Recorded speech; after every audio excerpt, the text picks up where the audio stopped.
Okay, guys. All right. So today, first thing I need to let you know about is that Monday, when you come back, you have your first major assessment, your first 60% test. And guys, let me go ahead and tell you, it's a big deal. Now, not going to surprise you with anything. In fact, it's going to be talking about um, mostly about plot, exposition, rising action, climax, falling action, resolution. That's the kind of stuff we've been working on. Make sure that you're ready for it, okay? If you have any questions today as we're going over stuff, please let me know, and I'll be more than happy to help you with it. Okay, what we're doing today is a short story called A Retrieved Reformation. Now, a couple of things about this. Y'all were out for 7 days with the hurricane. Well, needless to say, that kind of threw our plans off a little bit. Guys, the little assessment at the end of this was going to be another one of your really big grades. All right. Now, every assessment that I'm giving you matters, but as far as grades go, some of them matter more than others. This was one that was going to matter more than the rest. For the time being, it is being kind of pushed off, okay, because of the hurricane. All that being said, if I have to go back or if I need to go back and add anything later on, this is the grade that I'm going to add. So when you get to that assessment today, don't rush through it. Some of y'all are getting into habits of rushing through stuff. Do not rush through this one. Okay? Hint, hint, clue, clue. Giving you a heads up. All right? Give me a yep if you heard all that and understood it. Yep. Yep. Yep. Yep. Yep. Yep. Love it. Good deal. All right. So that being said, well, actually, before I get started with it, let me tell you a little bit about this, okay? A Retrieved Reformation was written by O. Henry. Has anybody ever heard of O. Henry? And you can put it down in the chat. Yes or no?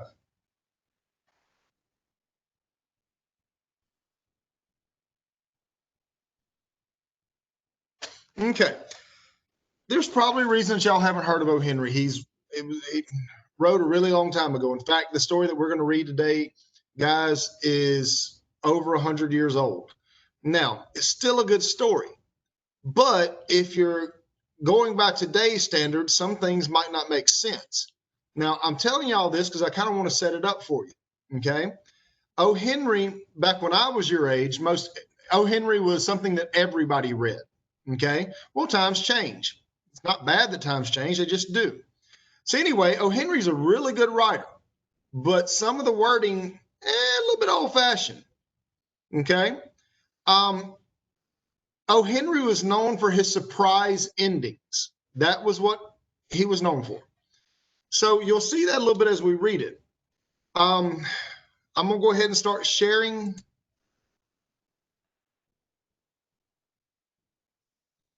I want to share that. I want to share this. I actually need to go back and stop it real quick and then share it again and change it. Okay. So in today's date, February, September 25th, in your gold folder, you see this green folder, Retrieved Reformation. You had the bell ringer to do first, already got it done. Retrieved Reformation. Now, there's three things I want to show you real quick. You have the PDF. This right here, this first link, the PDF. I'm going to let it come up before I talk about it.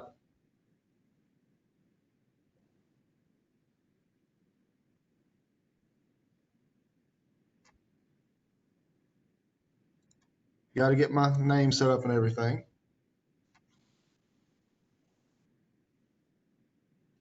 Okay, this PDF right here, guys, you can see it's just the story. Now, it's 10 pages long, but you can see how big the writing is. It's not a long story. I think it's about 4 or 5 pages in the lit book. Okay. Now, I show you this. If you don't get it read today with us, if something happens, you get disconnected, whatever the case may be, you can always come back in and read it to yourself. I also have the link to a YouTube video, which is, it's going to read it to us and we're going to talk about it then. And then you have the,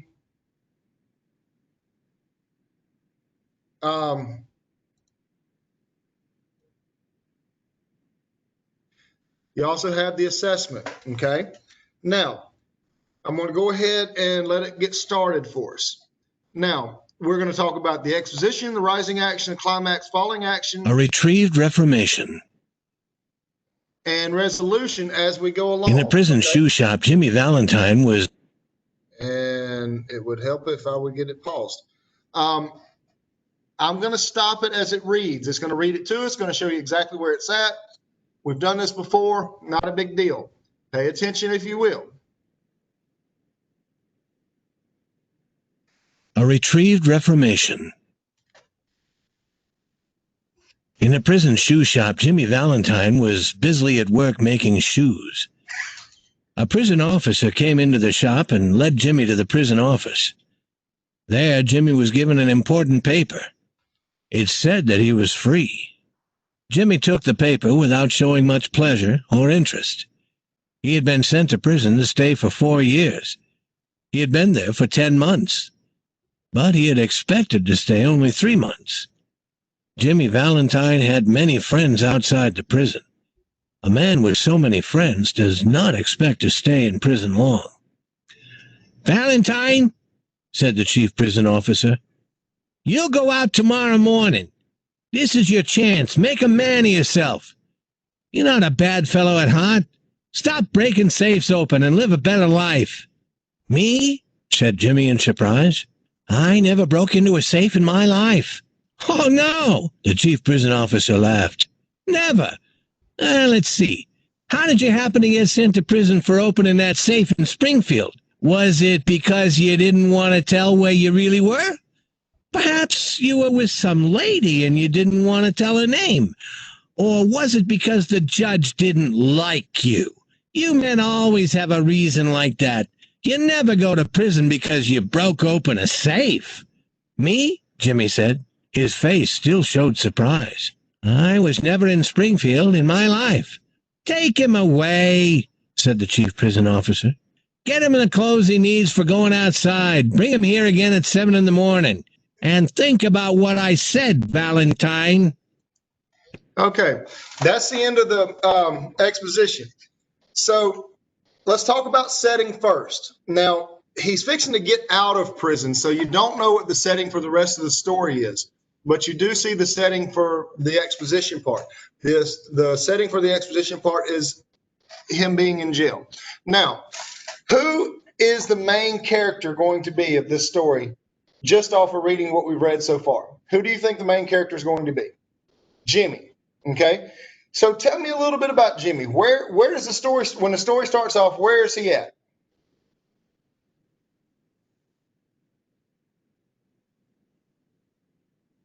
Got 2 people paying attention.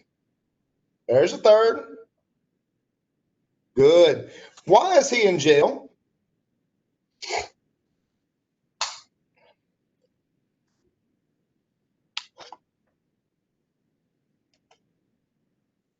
It says breaking open a safe. Now, this is part that I want to make sure that a 100-year-old story translates to today.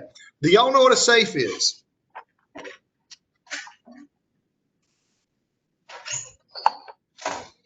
A safe is where you keep valuable things, right? It's something that people shouldn't be able to break into. Now, 100 years ago, a safe was all that a bank had to keep its money safe. This was before electronics. This was before motion detectors and cameras and everything like that. Back then, it was just the safe. If the safe didn't keep the money safe, the money wasn't kept safe. So when it says he was breaking in safes, what he's really doing is robbing banks. Okay? Everybody kind of get that?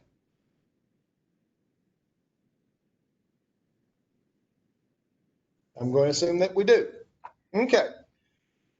So the background information, he got sent to prison for breaking safes. How long was he supposed to be there? How long was he supposed to be in prison for?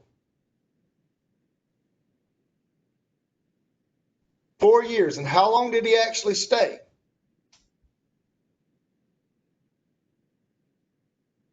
10 months. Now, that would be pretty good, right? Only serving 10 months out of a 4-year sentence. How long did he expect to be there? He only expected to be there 3 months because he had friends. Guys, that basically means that was high-powered friends that could get him out of prison, okay? Now, tomorrow he gets set free, and that's where the rising action actually begins. The rising action begins with the action going forward. Up to this point, it just kind of tells you, sets you up with the background information that you need to know for this story to make sense. When he leaves prison, that starts the actual story. That's the beginning of the rising action. So we're getting into rising action. Give me a yep if you understand that.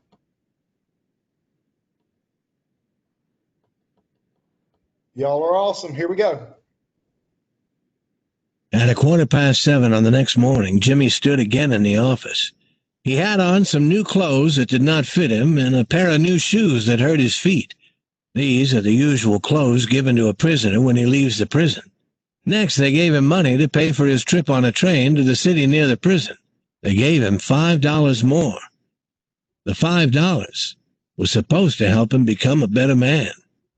Then the chief prison officer put out his hand for... By the way, over 100 years ago, $5 was a lot more than what it is today, if that sounds like a small amount to y'all. A handshake. That was the end of Valentine, prisoner 9762. Mr. James Valentine walked out into the sunshine. He did not listen to the song of the birds or look at the green trees or smell the flowers. He went straight to a restaurant. There he tasted the first sweet joys of being free. He had a good dinner.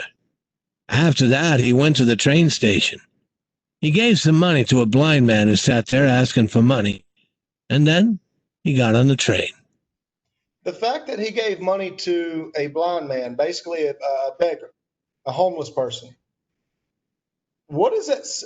Does that tell you that he does need money, or that money's not that big of a deal right now to him?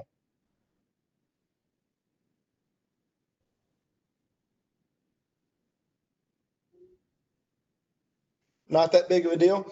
Does it tell you he's a nice guy or a mean guy?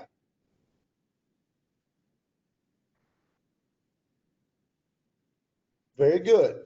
Keep that in mind because we're still learning about his personality a little bit, okay? 3 hours later, he got off the train in a small town. Here, he went to the restaurant of Mike Dolan. Mike Dolan was alone there.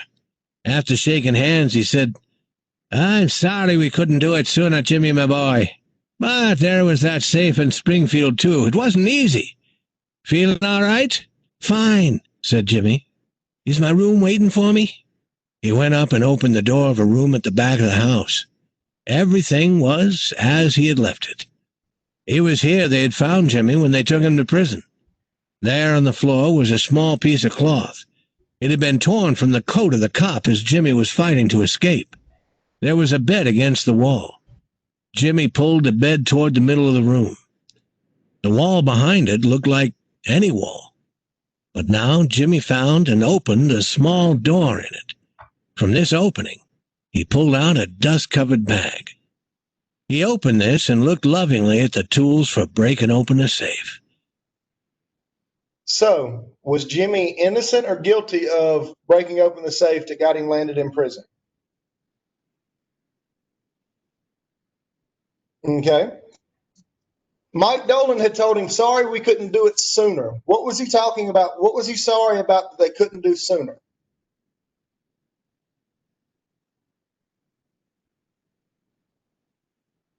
Very good. Get him out of prison. Okay. Let me explain something real quick. 100 years ago, around 1900, in these little small towns, it was very common for the restaurant and the hotel to be the same place. Okay. Jimmy goes straight to this place, this restaurant / hotel. And the guy says, sorry, we couldn't get you out earlier. And this is 10 months later, and his room is still like it was when he left out. Do you think that Mike Dolan knew what Jimmy did for a living?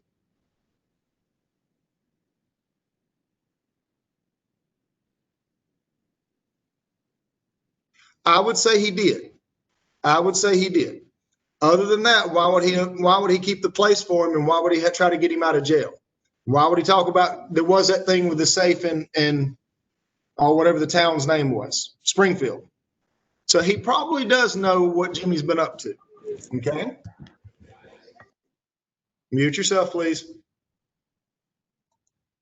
No finer tools could be found anyplace. They were complete. Everything needed was there. They had been made of a special material in the necessary sizes and shapes. Jimmy had planned them himself, and he was very proud of them. It had cost him over $900 to have these tools made at a place where they make such things for men who work at the job of safe breaking. In half an hour, Jimmy went downstairs and through the restaurant. He was now dressed in good clothes that fitted him well. He carried his dusted and cleaned bag. "Do you have everything planned?" asked Mike Dolan. "Me?" asked Jimmy, as if surprised. "I don't understand. I work for the New York Famous Bread and Cake Makers Company. I sell the best bread and cake in the country." Mike enjoyed these words so much that Jimmy had to take a drink with him. Jimmy had some milk. He never drank anything stronger. So Mike asked him if he has anything planned, and he's asking basically, do you have any bank robberies planned? And Jimmy acted surprised and said, "Me? I don't understand. I work for New York Famous Bread and Cake Makers." By the way, when you take your assessment later on, in the story that's in our book, the place that he works for is the Amalgamated Wheat Company or something like that, not the New York Famous Bread and Cake Makers. That's different in this version. It's not a big deal. If Mike knew what Jimmy was doing, why did Jimmy not tell him what he was doing? Why would he like not tell him what he was doing? Why would he make something up to somebody who knew better?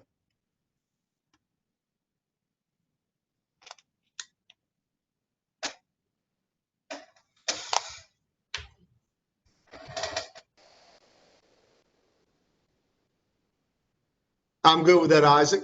Somebody else.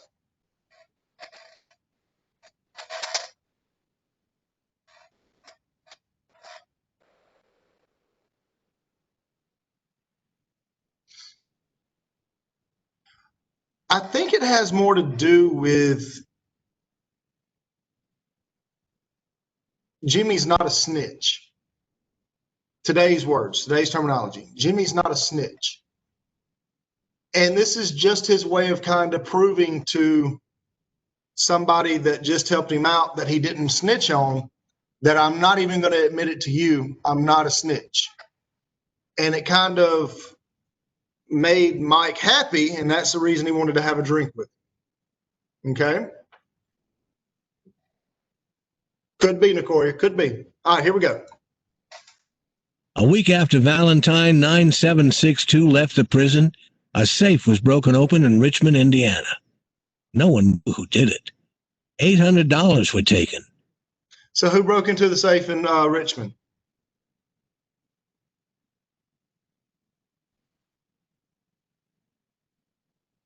Good. Making sure you catch it and you understand. 2 weeks after that, a safe in Logansport was opened.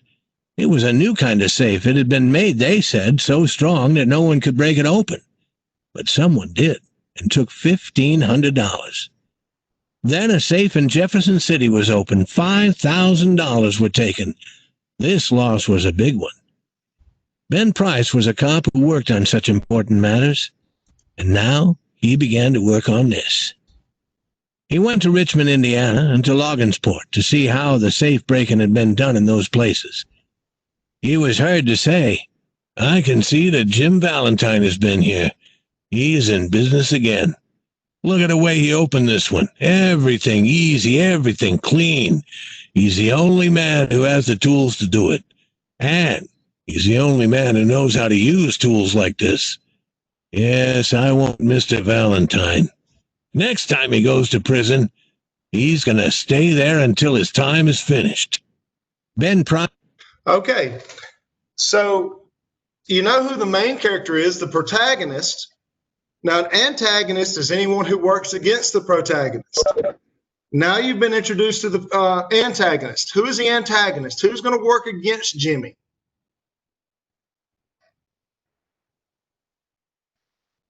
Ben Price, a police officer. Very good. Price knew how Jimmy worked. Jimmy would go from one city to another far away. He always worked alone. He always left quickly when he was finished. He enjoyed being with nice people. For all these reasons, it was not easy to catch Mr. Valentine. People with safes full of money were glad to hear that Ben Price was at work trying to catch Mr. Valentine. One afternoon, Jimmy Valentine and his bag arrived in a small town named Elmore. Jimmy, looking as young as a college boy, walked down the street towards the hotel. A young lady walked across the street, passing him at the corner, and entered the door. Over the door was the sign, The Elmore Bank. Jimmy Valentine looked into her eyes, forgetting at once what he was. He became another man. She looked away, and brighter color came into her face. Young men like Jimmy did not appear often in Elmore. Is there such a thing as love at first sight?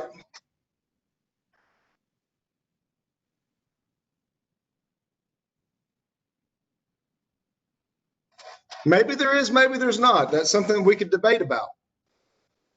It says Jimmy Valentine looked into her eyes, forgetting what he was. Not forgetting who he was, but forgetting what he was. That's interesting. He became another man.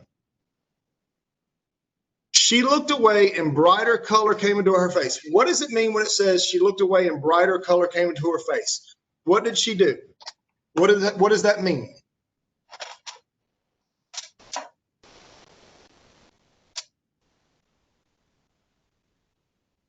She was blushing. Very good, Rebecca. Isaac, as far as what do I think? Are you asking me what I think about love at first sight?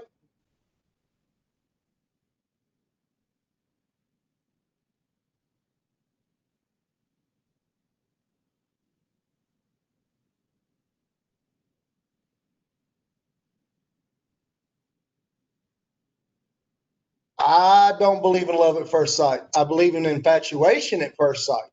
I believe it's very possible to look at somebody and be really, really interested in them. I believe love is something that develops over time when you get to know somebody, good and bad, and the good ways out, I guess. Anyway, all right, so he sees a pretty girl. She sees him. She blushes. Basically, he looked at her and said, "Oh, she's cute." And he looked at her, she looked at him and said, "He's cute." All right, just follow along, making sure we got everybody's on the same page, okay? Jimmy saw a boy near the bank door and began to ask questions about the town. After a time, the young lady came out and went on her way. She seemed not to see Jimmy as she passed him. "Isn't that young lady Polly Simpson?" asked Jimmy. "No," said the boy. "She's Annabelle Adams. Her father owns this bank." Why did he ask if she was Polly Simpson? Did he really think that she was Polly Simpson?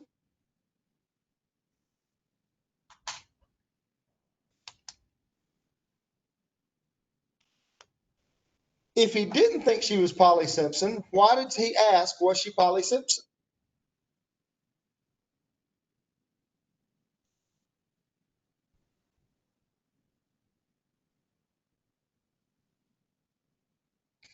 To get the guy to actually say who she was. So it was like he wanted to know her name, but he didn't want to come straight out and ask what her name was. In other words, he got just a little bit of a player in him. Very good. Very good. All right. Jimmy went to the hotel where he said his name was Ralph D. Spencer. He got a room there. He told the hotel man that he had come to Elmore to go into business. How was the shoe business? Was there already a good shoe shop? The man thought that Jimmy's clothes and manners were fine. He was happy to talk to him. Yes, Elmore needed a good shoe shop. There was no shop that sold just shoes. Shoes were sold in the big shops that sold everything. All business in Elmore was good. He hoped Mr. Spencer would decide to stay in Elmore. It was a pleasant town to live in, and the people were friendly. Mr. Spencer said that he would stay in town a few days and learn something about it. No, he said he himself would carry his bag up to the room.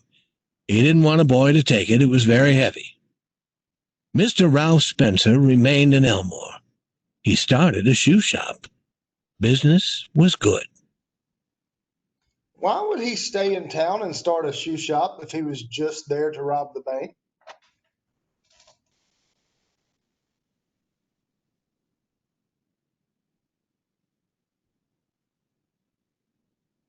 Good, good. Also, he made many friends, and he was successful with the wish of his heart. He met Annabelle Adams. He liked her better every day. At the end of a year, everyone in Elmore liked Mr. Ralph Spencer. His shoe shop was doing very good business, and he and Annabelle were going to be married in 2 weeks. So how long did he stay there?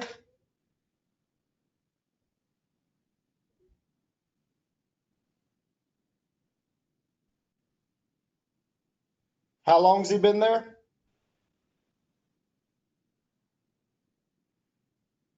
One year. 1 year. Business is good, and he's engaged to be married. Okay. And this is something I didn't point out a while ago, but I want you to understand. It's almost like we're talking about two different people. You can talk about Ralph Spencer or you can talk about Jimmy Valentine, but they're not the same person. Jimmy Valentine's a bank robber. Ralph Spencer owns a very successful shoe company. Kind of understand that there's a separation between the two. Okay. Mr. Adams, the small-town banker, liked Spencer. Annabelle was very proud of him. He seemed already to belong to the Adams family. One day, Jimmy sat down in his room to write this letter, which he sent to one of his old friends. Dear old friend, I want you to meet me at Sullivan's place next week on the evening of the 10th.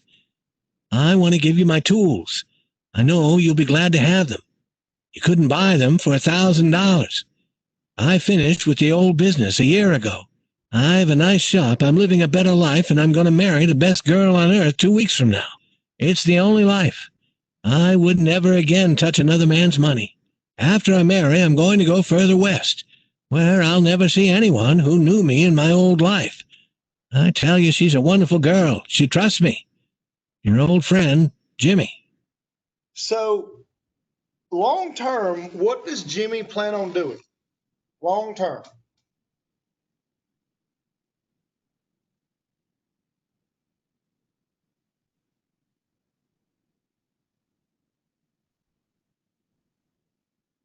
Marrying Annabelle, moving to the west, leaving, going up west with his wife, moving west, very good, getting married. So, does he still have plans to rob the Elmore Bank?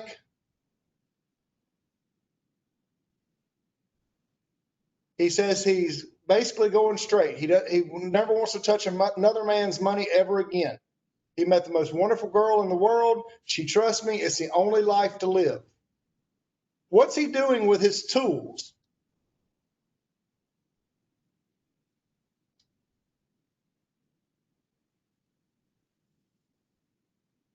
Giving them to his friend. Very good. Y'all are on it. Here we go.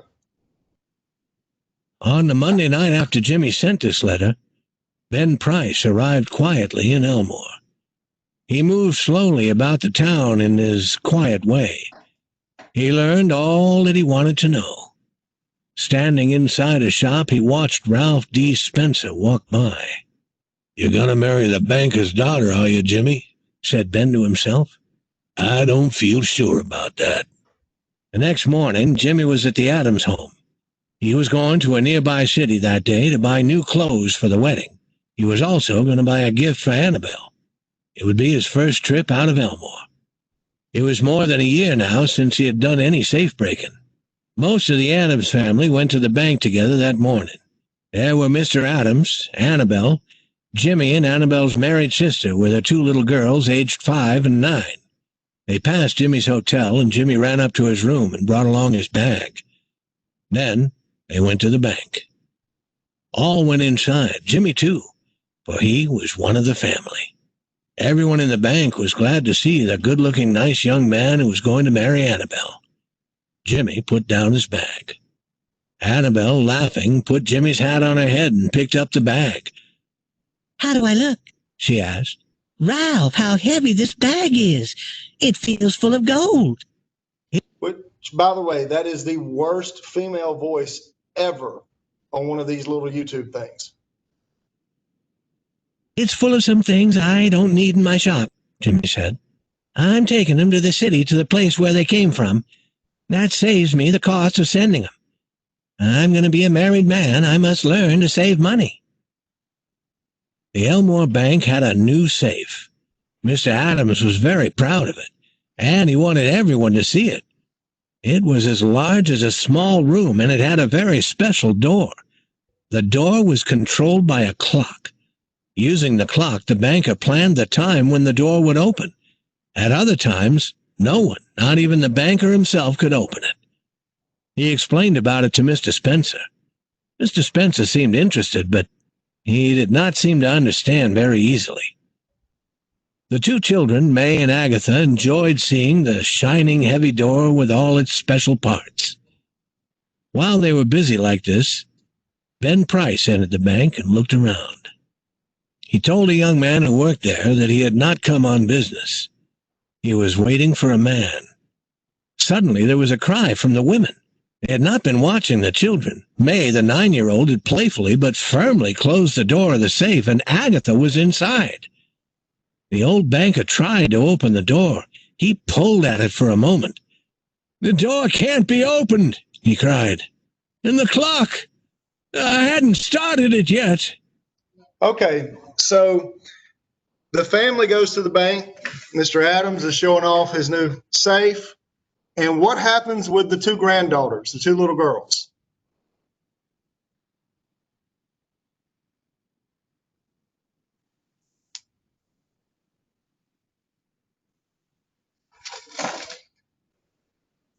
They're playing around and one of them locks the door on the other one. Not a big deal, right? Because they can open this safe door, right?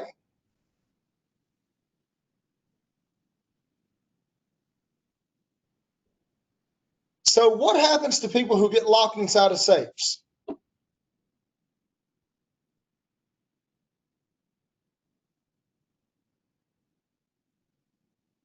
They can't get out. They're trapped. They run out of air. Very good, Gage. Keep on listening. Agatha's mother cried out again. "Quiet," said Mr. Adams, raising a shaking hand. "All be quiet for a moment. Agatha!" He called as loudly as he could. "Listen to me." They could hear, but not clearly, the sound of the child's voice. In the darkness inside the safe, she was wild with fear. "My baby!" her mother cried. "She will die of fear! Open the door! Break it open! Can't you men do something?" Again, how bad is that woman's voice? "There isn't a man nearer than the city who could open that door," said Mr. Adams in a shaking voice. "My God, Spencer, what shall we do? That child, she can't live long in there. There isn't enough air, and the fear will kill her." Agatha's mother, wild too now, beat on the door with her hands. Annabelle turned to Jimmy, her large eyes full of pain, but with some hope, too. A woman thinks that the man she loves can somehow do anything. "Can't you do something, Ralph? Try, won't you?" He looked at her with a strange, soft smile on his lips and in his eyes. "Annabelle," he said, "give me that flower you're wearing, will you?" She... What? Why? I don't expect you to know this yet because you haven't heard the rest of the story, but I want you to keep this in mind. Why did he ask her for the flower that she was wearing? Like a corsage or a boutonniere or something. In olden times, women would put them on as like a fashion statement. Why did he ask her for her rose? Keep that in mind, okay? He could not believe that she had really heard him, but she put the flower in his hand. Jimmy took it and put it where he could not lose it. Then he pulled off his coat. With that act, Ralph D. Spencer passed away and Jimmy Valentine took his place. That's very important right there. With that act, Ralph Spencer passed away and Jimmy Valentine took his place. So the shoe salesman who is fixing to get married to Annabelle, he's dead. And the person that's left is the person who can open a safe.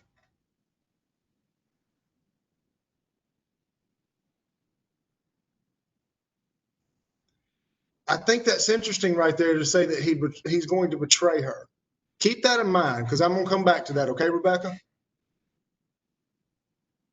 Stand away from the door, all of you, he commanded. He put his bag on the table and opened it flat. From that time on, he seemed not to know that anyone else was near. Quickly, he laid the shining, strange tools on the table. The others watched as if they had lost the power to move. In a minute, Jimmy was at work on the door. In 10 minutes, faster than he had ever done it before, he had the door open. Agatha was taken into her mother's arms. Jimmy Valentine put on his coat and picked up the flower and walked toward the front door. As he went, he thought he heard a voice call, "Ralph?" Valentine picked up his coat, picked up the flower, walked towards the front door. What is he doing?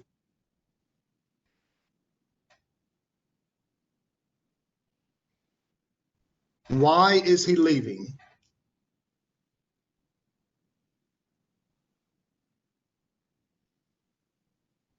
Why is he leaving?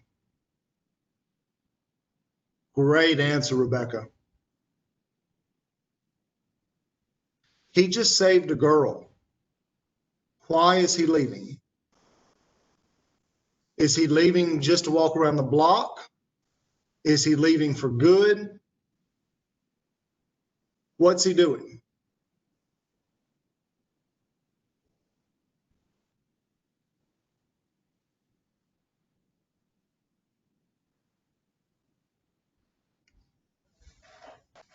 Why do you think he's leaving for good? Oh, Gage, very good, because there's no hiding that he robs banks now. But he saved the little girl. Doesn't that mean something?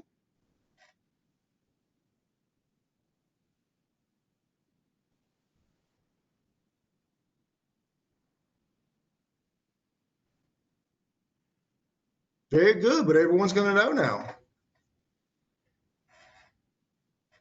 Remember the letter that he wrote to his friend? And he said, she trusts me. Do you think that she can trust him now?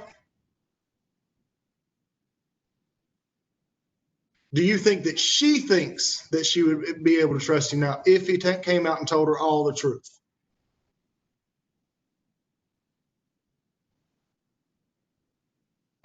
Okay, keep on listening. He did not stop. At the door, a big man stood in his way. "Hello, Ben," said Jimmy, still with his strange smile. "You're here at last, are you? Let's go. I don't care now." And then Ben Price acted rather strangely. "I guess you were wrong about this, Mr. Spencer," he said. "I don't believe I know you, do I?" And Ben Price turned and walked slowly down the street. So why did Ben Price act like he didn't recognize him?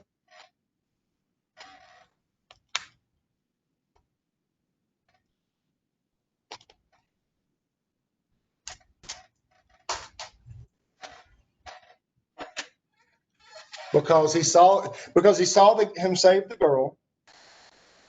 And I think kind of more than that, he saw the change in Jimmy. He saw the change in him because he didn't want to arrest him. Very good. All of this good. All of this good. I think it's also interesting right here, Jimmy's choice of words. You're here at last, are you? Let's go. I don't care now.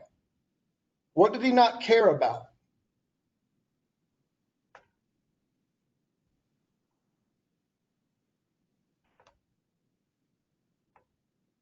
He didn't care about going back to jail. Now, I can ask you, is he at peace about this, or is he like in complete and utter depression about this? What do you think? Do you think he's at peace or depression?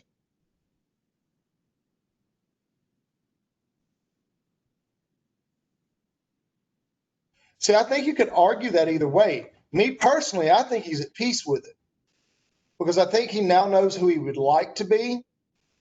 I think now he knows that he saved a little girl's life. I think now he knows what true love feels like. And he's okay with it because that's what he had to do to save that little girl. Okay? Ben Price turned and walked slowly down the street. That leaves Jimmy free from any jail time ramifications. So my question to you is this. What does Jimmy do now? Do you think Jimmy turns back around now that he's not going to be arrested? Do you think he turns back around and goes back to the family that has accepted him, to his fiance who he's fixing to marry and he's madly in love with? Or do you think he keeps on walking out the door and goes away?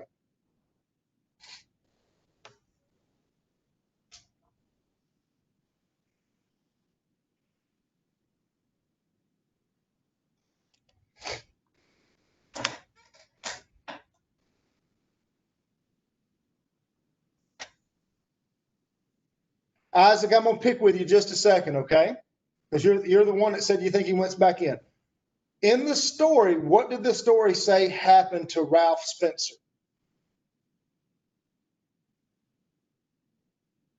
He died. If Ralph Spencer died, is it possible for him to come back to life?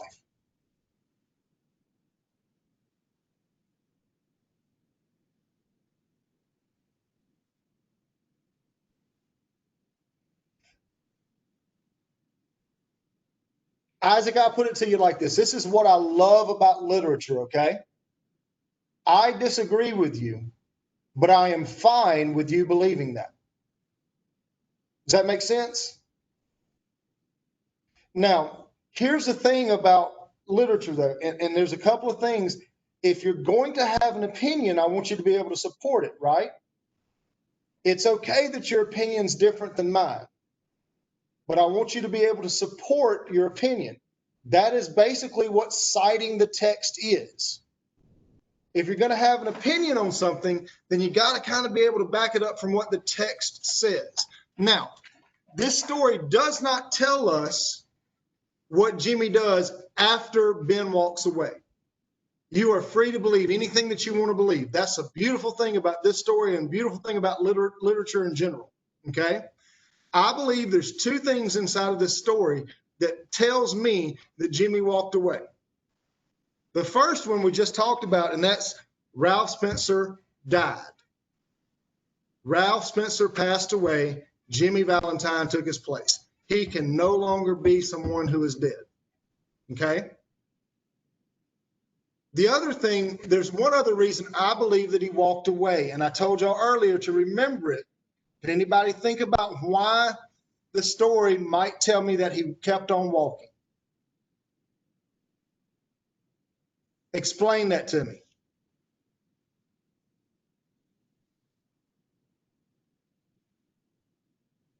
Explain how the rose tells me that he walked away.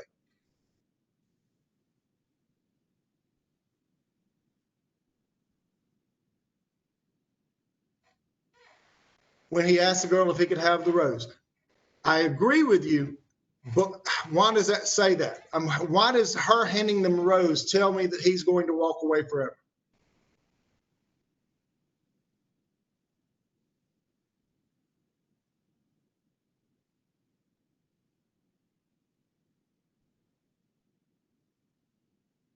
He took it as a memory to remember her by.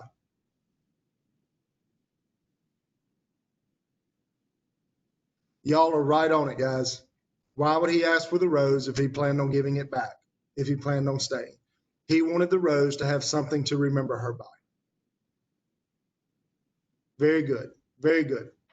Okay.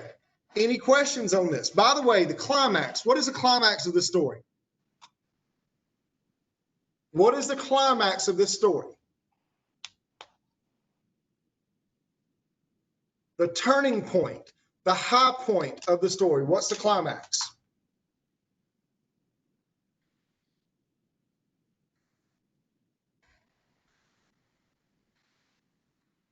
Whenever Ralph died and Jimmy became Jimmy, I believe it's about a paragraph there where Ralph died and he opened the door to save the girl. Very good, very good. So now there's a couple of falling actions. What do you think's a falling action in this story?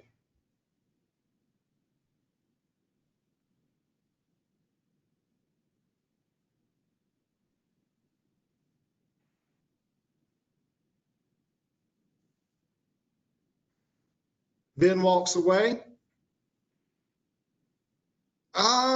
Yeah, I'll go with that. Ben Price not arrest him, I'll go with that. What about when he hears the voice, somebody says, Ralph, as he's walking away and he keeps on going. By the way, who is that said Ralph and he kept on walking?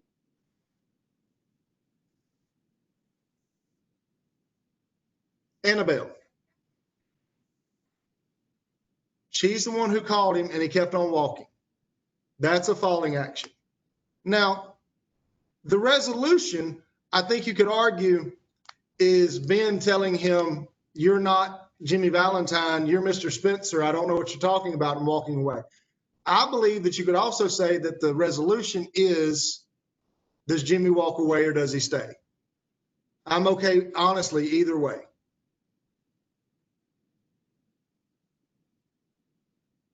What about a theme? If I were to ask you, what is a theme of this story? What would you tell me?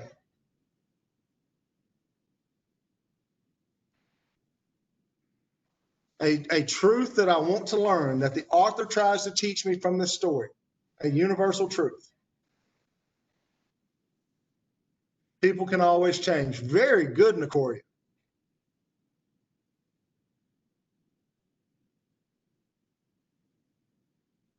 Somebody else, help me out. Two wrongs make a right? Ooh, okay, Isaac, I'll go with it. I don't know that I agree with it, but for this story, I think you could apply it.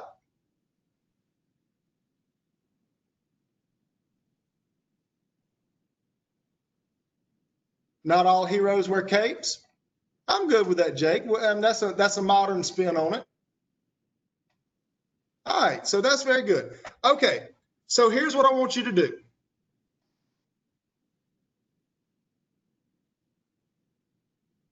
Let me get back. Now you have the Retrieve Reformation assessment. Take it very seriously. Take your time. Do your best on it. Okay? Once you have it done, you're free to head on out. You're free to go for the day. If you have any questions, feel free to ask. I'm going to step away from my desk for about 2 or 3 minutes. Then I'll be right back. If you have a question, it may take me just a second to get back to it. But I'm here and I will answer any questions that you got. So let me go ahead and edit this and enable it. Go ahead and get this done. And when you're done for the day. Go ahead and get started.